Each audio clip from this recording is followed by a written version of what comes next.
Welcome back to WagerTalk.com. NFL action. I'm Marco D'Angelo, joined in studio by Brian Leonard. Brian, what a difference a month makes with the Pittsburgh Steelers.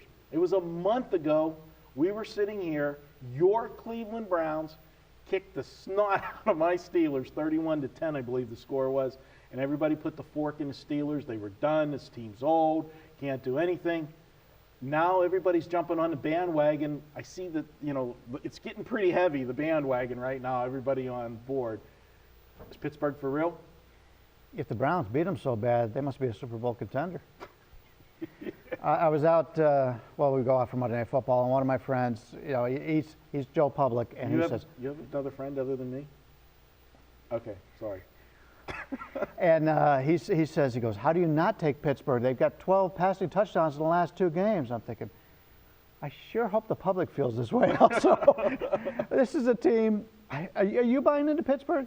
No. I'm not buying into Pittsburgh. They stunk all season long, and now all of a sudden they've got 2 good games. And I heard somebody on the radio the other day, one of our colleagues, saying they were the 3rd best team in the AFC.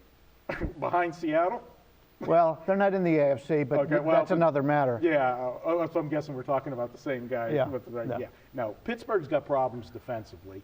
They're still giving up a lot of yardage. The game on Sunday, and I'll admit, I was on Baltimore because I'm not bought into Pittsburgh and what they're doing. And, it was one of those bittersweet games for me. It was bitter for my pocketbook, but whenever I was done, hey, the Steelers, are back in the playoff hunt, because the team that would have lost that game last week, the way that division is bunched up, would have actually been in last place. So it was a huge game. In Pittsburgh-Baltimore, anybody that follows football for the last decade knows that has been, and I'm not talking as a homer, everybody knows I like, I'm from Pittsburgh and I like the Steelers, but that has been the best rivalry in the NFL. Now, San Francisco, Seattle, the last few years has taken the spotlight, but Pittsburgh, Baltimore, those guys, not only are they division rivals, they literally hate each other. I mean, the hitting in that game, and for the first time in a while, that last week, the Steelers and Baltimore, that looked like old school Pittsburgh, Baltimore, because they were banging on each other in that game. And, consequently for the Steelers, they came out of that with the defense has 4 players that are listed as questionable. 2 of them have already been ruled out. So they've got some defensive problems coming into this game against the Jets. And after Baltimore, Brian, how can they not have a letdown? That is the biggest game on their schedule every year. Yeah, we talk about it in sports betting all the time. You want to treat it like a stock market. If you're playing the Steelers this week, you're betting on the stock is high, and you're going against the team whose stock can be no lower, and that's the Jets. And so if you're a traditional handicapper, obviously you come in on the Jets here. The problem is so many wise guys have lost money on the Jets this year. I wonder if they're going to do it this week. It's pretty interesting. This is I swore that I wouldn't be involved with the Jets anymore this year, but this situation is so good. You don't have situations like this. And you know that I like to look at handicapping stats and everything, but situational capping is a huge part of my arsenal. And from the situational standpoint, there's absolutely no way to play the Steelers this week, because not only did they come off their biggest game against Baltimore, look at what they did the last 3 weeks. They played a Monday Night Football primetime game. They won that game, and a lot of people didn't believe in them when they won that game because they had that 3-minute flurry right before the half, turnovers, and they stole the game from Houston. No question. Houston moved the ball in that game with Fitzpatrick.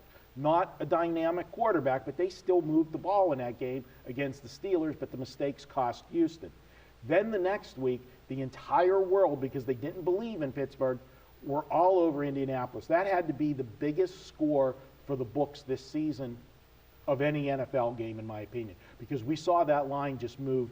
There was like 80% on one side, and the line was moving, and the Steelers took it to Indianapolis. And it wasn't a primetime game, but it was the late game. It was the 4 o'clock game. That was the national feed. So most everybody got to see that and saw Pittsburgh put up 51 points. And then what they did last week, Ben thrown for another 6 touchdowns. And yes, everybody knows that he's thrown 12 touchdown passes in the last 2 weeks. And from a month ago, this team is done to being in, guys rating them as high as third in the rankings, which is idiotic. Yes, I said that.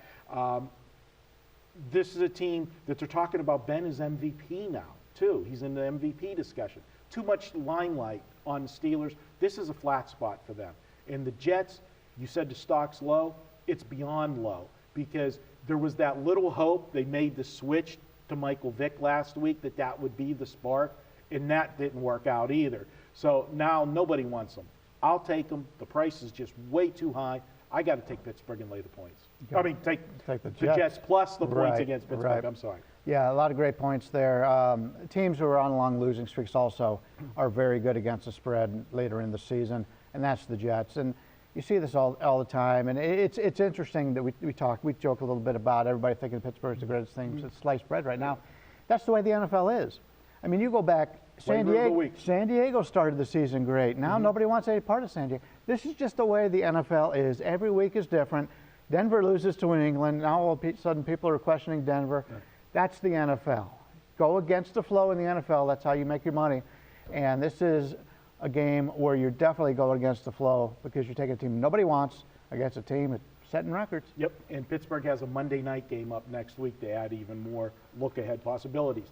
All right, guys, I say to take the Jets plus the points here. Hey, guys, we appreciate you watching the videos. We ran a little long on this one, so I'm going to give you a special offer, $10 for free. If you use coupon code WAGERTALK10, WAGERTALK10, just type that in at the checkout. You can get $10 off any package this weekend at wagertalk.com. That coupon will be good through the Monday night game. $10 off. Just use WagerTalk10. All right, we'll be back with another NFL game up next here on wagertalk.com.